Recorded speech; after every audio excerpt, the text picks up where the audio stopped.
신명기 15장 1절에서 11절 말씀을 봅니다. 원래 보시는 말씀은 13장부터 보는 건데요. 13장부터 14장, 15장을 보게 됩니다. 13장의 미혹에 대해서 구별하는 방법을 이야기했다면 14장은 레위기 11장에 나온 먹을 수 있는 음식과 먹지 말아야 될 음식. 사실은 이 부분에 대해서는 명확하게 아직도 규정된 건 없습니다. 이것이 옳다, 저것이 옳다라고 우리가 딱 규정할 수는 없지만 하나님이 당대에 맞는 그 가장 이제 보편적인 해석은 그 정결법이라고 해석을 해요. 그 상징적 정결법이라고 해석하는데 무슨 말이냐면 실제적인 법률이라기보다 그 상징적인 표현을 통해서 그들이 정결을 유지할 수 있도록 부정하지 않게 하는 방법으로 먹는 것에 대한 구별법을 줬다고 얘기하지, 그것에 대해서 이렇게 딱 그래서 이것이 어떤 뭐 부정한 동물이라 먹지 말고 이게 먹으면 병이 걸리거나 꼭 이런 건 아닌데, 그래서 그 룰을 정해 놓으신 것이지 거기에 어떤 부정과 또 긍정을 넣지는 않았으면 좋겠다는 바람이 있고요. 그리고 14장의 하반절에는 11조에 대한 이야기가 나오는데 아마도 이 11조 얘기와 연관해서 15장을 풀어가지 않았는가라는 생각을 합니다. 왜냐하면 재정적인 문제를 좀 해야 될 시간이 됐기 때문입니다. 11조는 크게 3번을 드린다고 하는데 그 중에 3번째 11조 얘기를 하고, 그리고 나서 우리의 금전적인 문제는 어떻게 해야 되는가를 이야기하는 게 바로 15장 1절부터 시작된 얘기입니다. 15장 1절에서 11절까지 우리 같이 한 목소리로 읽을까요? 매 7년 끝에는 면제하라. 면제의 규례는 이러하니라. 그의 이웃에게 구워준 모든 채주는 그것을 면제하고 그의 이웃에게나 그의 형제에게 독촉하지 말지니 이는 여호와를 위하여 면제를 선포하였음이라. 이방인에게는 내가 독촉하려니와 내 형제에게 구워진 것은 내 손에서 면제하라. 내가 만일 내 하나님 여호와의 말씀만 듣고 내가 오늘 내게 내리는 그 명령을 지켜 행하면 내 하나님 여호와께서 내게 기업으로 주신 땅에서 내가 반드시 복을 받으리니 너희 중에 가난한 자가 없으리라. 내 하나님 여호와께서 내게 허락하신 대로 내게 복을 주시리니 내가 여러 나라에 구워줄지라도 너는 꾸지 아니하겠고 내가 여러 나라에 통치할지라도 너는 통치를 당하지 아니하리라. 내 하나님 여호와께서 내게 주신 땅 어느 성읍에서든지 가난한 형제가 너와 함께 거주하거든 그 가난한 형제에게 내 마음을 완악하게 하지 말며 내 손을 움켜쥐지 말고 반드시 내 손을 그에게 펴서 그에게 필요한 대로 쓸 것을 넉넉히 구워주라. 삼가 너는 마음에 악한 생각을 품지 말라. 곧 이르기를 7째 해 면제년이 가까이 왔다 하고 내 궁핍한 형제를 악한 눈으로 바라보며 아무것도 주지 아니하면 그가 너를 여호와께 호소하리니 그것이 내게 죄가 되리라. 너는 반드시 그에게 줄 것이요 줄 때에는 아끼는 마음을 품지 말 것이니라. 이로 말미암아 내 하나님 여호와께서 내가 하는 모든 일과 내 손에 닿는 모든 일에 내게 복을 주시리라. 땅에는 언제든지 가난한 자가 그치지 아니하겠으므로 내가 내게 명령하여 이르노니 너는 반드시 내 땅 안에 내 형제 중 곤란한 자와 궁핍한 자에게 내 손을 펼지니라. 아멘. 저는 아까 말씀드린 대로 이 15장은 14장 29절에서부터 연관이 되거든요. 14장 28절 29절을 한번 먼저 볼까요? 28절 29절 14장 매 3년 한번 읽어봅니다. 매 3년 끝에 그의 소산의 10분의 1을 다 내어 내 성읍에 저축하여 너희 중에 분깃이나 기업이 없는 레위인과 성중에 거류하는 객과 고아와 과부들이 와서 먹고 배부르게 하라. 그리하면 내 하나님 여호와께서 내 손으로 하는 범사에 내게 복을 주시리라. 굉장히 중요한 단어인데요. 11조를 얘기할 때 11조는 꼭 하나님의 성소. 요즘은 그래서 조금 이제 개혁적인 성향을 가진 목사님들 중에는 성전이란 말도 못 쓰게 하시더라고요. 거룩한 성소는 예루살렘 성소 하나였지, 그 하늘의 성소였지, 그 외에는 다 성소 아니다. 거기는 교회 건물이고 예배당이지 어떻게 여기가 성소냐. 근데 거기에 대한 이야기가 나오게 된 결정적인 이유는 성전 건축이라는 미명하에 베드로 성당을 지으면서 있었던 일과 똑같은 폐해가 나타나고 있기 때문에 그렇습니다. 성전 짓는 것이 하나님 앞에 거룩한 것이 아니다라는 전제가 된 거예요. 왜냐하면 사람들이 한 4-5명 모이다가 한 30-40명, 40-50명 모이면 자리가 모자라니까 건물 옮겨야겠네. 근데 월세 얻으려다 보니까 월세 얻는 것보다 건물 짓는 게 낫겠네. 그래서 건물 짓고 나면 그 건물 지은 다음에 조금 더 좋은 프로그램을 하기 위해서 다른 건물 얻어야겠네. 이러려면 좀 더 크게 짓지 뭐. 그럼 또 사람 늘어나면 또 성전 짓다 보면, 그리고 성전 어느 정도 크게 짓다 보면 인생 끝난다는 거죠.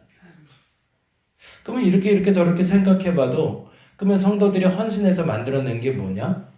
건물? 그건 아니지 않나.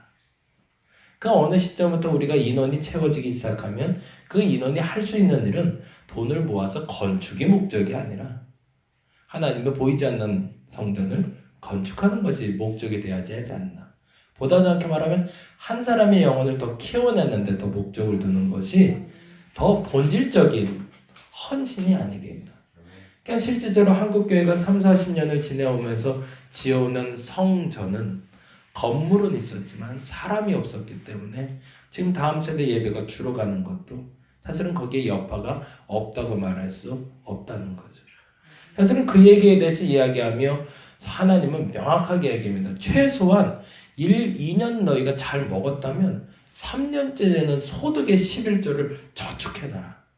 그러니까 너희들이 비축해 놓는 일은 너희를 위해서가 아니라 고아와 과부와 객, 그리고 그 주변에 있는 레위인들을 위해서 그 11조는 온전히 사용해야 된다라는 걸 법으로 아예 규정을 해버리신 겁니다. 그리고 이 말을 이해 못하는 이들에게 조금 더 풀어서 설명하는 게 15장 1절부터입니다. 한번 볼까요? 15장 1절은 면제년에 대한 이야기고요. 그리고 4절, 5절 한번 봅니다. 15장 4절, 5절 말씀 같이 읽겠습니다. 내가 만일 내 하나님 여호와의 말씀만 듣고 내가 오늘 내게 내리는 그 명령을 다 지켜 행하면 내 하나님 여호와께서 내게 기업으로 주신 땅에서 내가 반드시 복을 받으리니 너희 중에 가난한 자가 없으리라 라고 되어 있습니다. 근데 이걸 원문으로 해석하면 어떻게 되냐면 앞선 3절하고 연결되는 건데 이방인에게는 독촉하고 내 형제에게 구워준 것은 내 손에서 면제해 주게 되면 내 형제 안에서 가난한 자들이 만일 없다면 이라는 전제가 돼요. 이걸 조금 더 다시 해석하면 너희 중에 만일에 가난한 자가 없다면 형제들의 빚은 면제해주라. 이렇게 해석해야 정설인 거예요. 여기 이제 앞뒤가 좀 바뀐 건데 너희 중에 가난한 자가 없으리라가 아니라 그게 이제 마지막 결론이 되는 동사로 가는 게 아니라 너희 중에 만일에 가난한 자가 없다면 너희 형제에게 구워준 돈이 있으면 면제하라. 그러니까 이게 원래 4절, 5절만 읽는 게 아니라 3, 4, 5절을 같이 봐야 되는 거죠. 3, 4, 5절에 그 3절의 마지막 동사가 되는 내 형제에게 구워준 것은 내 손에서 면제하라는 말이 원래 5절 뒤에 가야 맞다는 겁니다. 원문으로 보자면. 그래서 원문으로는 이렇게 되어 있는 거죠. 너희 중에 가난한 자가 없다면 내 형제에게 구워준 것은 내 손에서 면제하라. 그게 원래 원문의 정확한 해석입니다.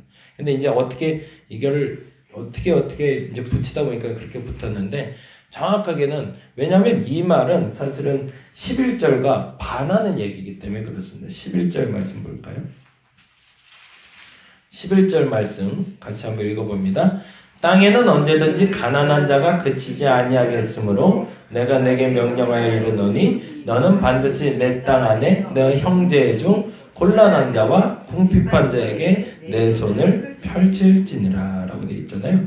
거기서 꼭 가난한 자는 히브리어 단어는 그대로 번역하자면 억압으로 고통당하는이라는 표현이 됩니다.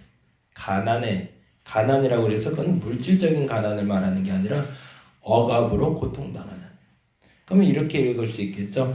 땅에는 언제든지 억압으로 고통당하는 자가 그치지 아니하겠으므로 내가 내게 명령하여 이르노니 너는 반드시 내 땅 안에 내 형제 중 곤란한 자와 궁핍한 자에게 내 손을 펼치니라. 이렇게 되어 있는 거죠. 우리가 이 가난을 얘기할 때 그걸 물질의 문제로만 자꾸 해석을 해서 그렇게 생각하는데 그것이 아니라는 거고요. 전체적인 전제는. 그럼에도 불구하고 만일에 물질로 말미암아 면제해줘야 될 형제가 생긴다면 그 형제의 것을 받아서 너의 부를 너 축적하려고 하지 말고 네가 만일 가난하지 않다면, 근데 이 전제가 굉장히 중요한 거죠. 이 얘기를 조금 더 해야 되는데, 내가 만일 가난하지 않다면 너의 형제에 구워준 돈은 면제해주라. 그렇다면 내가 가난과 부유의 기준은 어디에 둬야 될까? 이게 중요하겠죠. 그래서 저희 교회에서 계속 얘기하는 게 이 슈머라는 학자가 말했던 자발적 가난이라는 단어를 얘기하는데요. 여러분의 기준을 오늘 한 날 한번 좀 정해 보시기 바랍니다. 얼마나 가져야 넉넉한 것일까? 나의 부의 가치는 어느 정도면 넉넉한 것일까? 내가 한 달 쓰는 돈의 규모가 어느 정도일 때 넉넉한 것일까? 내 생활에 안락함이 아니라 내 생활에 넉넉함. 안락함과 넉넉함은 또 다릅니다. 그래서 그 넉넉함이 어느 정도 채워지면 나는 재정에 대한 부담 없이 살 수 있을까? 그거를 구하지 말라는 건 아닙니다. 거기까지 됐다면 그 이상의 것은 내 것이라 욕심내지 말고 누군가 구워달라면 그냥 면제하고 줘버리고 그걸로 말미암아 고통당하지 않게 하라는 겁니다. 어저께 그 전도 나갔다가 여기 지역 유지한 분을 좀 요새 계속 만나요. 그분 여기 계속 사시는 분이고 이제 이 인터넷 방송은 안 들을 테니까 그냥 제가 이렇게 하는데 요 LIG라는 건물 있잖아요. 그 건물 땅 주인이세요. 여기 전체 땅 주인이신데 어마어마하게 부자세요. 부모님이 어마어마하게 부자고 아버님이 최근에 돌아가셨거든요. 그 집 큰 며느리예요. 그러니 뭐 재산이 어마어마한 집안이죠 사실은. 근데 이번에 아버님이 돌아가셨어요. 아버님 돌아가서 상을 보통 그런 데는 이제 상을 좀 거하게 치르잖아요. 형제도 많고 해서 이제 다 치르는데 큰 며느리 수고했다고 어머니가 20만 원 주시더래요. 근데 그 20만 원도 너 가지라고 주는 게 아니라 그 돈 가지고 저기 절에 가서 네 이름 이렇게 감사하러 해서 드리라고 그 헌금하라고 20만 원 주셨대요. 나이가 얼마인지는 제가 잘 모르겠지만 그리고 그 지금 자녀가 한 애가 지금 빚이 있어서 지금 요번 달에 한 500만 원 정도를 좀 메꿔야 되나 봐요. 그래서 장례 치르고 어머니한테 한 500만 원만 좀 이렇게 도와줄 수 없냐고 그랬더니 안 된다고 그러시더래요. 그 돈이 과연 어디까지 누적돼서 어떻게 쓰여야 될지는 잘 모르겠어요. 감히 제가 남의 돈 갖고 막 함부로 말할 수는 없겠지만 우리가 살아가는 데 있어서 누적된 것이 얼만큼인지 그럼 언제까지 보유해야 내가 행복한 것인지 우리 정확히 해야 됩니다. 어느 순간엔 풀어야 돼요. 근데 그 푸는 것이 한번 쥐기 시작하면 끝까지 쥐게 되더라고요. 근데 그게 지금 이제 젊은 분들이 있어서 감사하지만 지금부터 푸는 연습을 한다면 아까 말한 대로 3년에 한 번씩이라도 11조 아니면 내 생활에서 11조 그 기본의 11조를 나 아닌 다른 사람을 위해서 쓰이기 시작한다면 그때부터 오히려 아까 말했던 억압당하고 고통당하는 자가 내 주변에서는 사라질 겁니다. 하나님 반드시 말씀하십니다. 이 명령대로만 만일 지키면 그렇게 될 거라고. 그래서 여러분에게 부탁드리는 건 그 자발적 가난 운동을 실천해 주시기를 부탁드립니다. 물론 우리가 가난해지자는 얘기가 아닙니다. 어느 정도의 부의 축적과 누리는 건 반드시 있어야 된다는 겁니다. 그러나 내가 이 많은 땅덩이를 갖고 있으면서 그 사람에게 1,000원, 2,000원도 못 주는 그런 강박함으로 살아가지 말자는 거죠. 오늘 한 날은 저와 여러분이 그 일을 놓고 기도했으면 좋겠습니다. 내가 얼만큼 가져야 행복할까? 만일에 여러분이 가진 것 그 이상을 지금 소유하고 있다고 여겨진다면 그것을 과감히 나눌 수 있는 그 운동을 한번 시작해 보시길 바랍니다. 내일은 동독교회라는 교회에서 저하고 이제 같은 운동 하시는 분인데 벼룩시장이라는 걸 해요. 벼룩시장하고 바겐세일하고 조금 다른 의미인 건 아시죠? 벼룩시장은 말 그대로 미니멀리즘, 다운사이징이라고 하는 이 자발적 가난의 또 하나의 표출입니다. 벼룩신당의 원칙은 돈을 주고받는 게 아닙니다. 물건을 주고받는 거죠. 무슨 얘기냐면 내게 필요 있었던 것만 남기고 지금 가지고는 있는데 내 소유 중에 필요 없는 것을 가지고 나와서 다른 사람과 공유하는 공유경제를 벼룩시장이라고 얘기합니다. 그래서 그 교회에서 지금 그 아파트 단지 내의 사람들과 그 운동을 지금 시작을 하려고 그래요. 저희도 이제 조금 얼마 이제 안 있어서 놀이터에서 이제 시작을 해보려고 하는데 우리 안에 있는 것들 중에 꼭 필요한 것 외에 나머지 것들이 무엇인지 오늘 한번 다시 한번 점검해 보시기 바랍니다. 그리고 첫째는 그 주신 것에 대해서 감사하시고 그 주신 것 외의 것은 하나님이 다른 이에게 주라 하신 것이라 명령이라 믿고 나눌 수 있는 저와 여러분 되시기 바랍니다. 한 가지만 더 읽고 끝낼게요. 9절입니다. 근데 만일 그렇지 않으면 이렇게 된다는 겁니다. 9절 말씀 같이 읽어보겠습니다. 삼가 너는 마음에 악한 생각을 품지 말라. 곧 이르기를 일곱째 해 면제면이 가까웠다 하고 내 궁핍한 현재를 악한 눈으로 바라보며. 요건 잠깐 설명하고 갈게요. 일곱째 해 면제년이 가까이 왔다 하고 내 궁핍한 형제를 악한 눈으로 바라보며 아무것도 주지 않으면 이란 말은 뭐냐면 너 지금 많이 힘들지? 근데 조금만 더 참아. 면제년 되면 다 없어지는 거니까 그때까지 버텨 라고 하고 버려버리지 말라는 겁니다. 지금 당장 어려움을 당하는 이에게 넌 조금 있으면 괜찮아질 테니까 걱정 마 라고 얘기하고 네 도움을 아무것도 주지 않는 것, 그것이 무엇인지에 대한 설명입니다. 아무것도 주지 아니하면 그가 너를 여호와께 뭐라고 되어 있죠? 호소하리니 그것이 뭐가 된다고요? 내게 죄가 될 겁니다. 그리고 또 하나의 죄가 여러분에게 쌓이게 될 겁니다. 말로써 위로한다? 사실은 그건 참된 위로가 아닙니다. 우리의 희생이 동반된 위로가 진정한 희생이 진정한 위로가 될 겁니다. 오늘 그 실천의 첫날이 되는 저와 여러분 되기를 간절히 바랍니다. 기도하겠습니다. 주신 것이 은혜입니다. 무엇인가 주신 것은 큰 은혜입니다. 그러나 그 주신 것은 나누라 주신 겁니다. 소유하라 주시는 것이 아니라 나누라 주시는 것임을 믿게 하여 주옵소서. 물질을 나누게 하여 주옵소서. 마음을 나누게 하여 주시옵소서.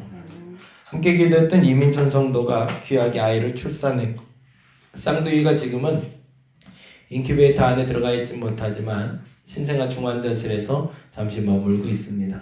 주께서 그 아이들의 건강을 지켜주시고 또 출산할 수 있도록 도와주셨사오니 이후의 모든 과정도 주께서 함께하여 주시옵소서.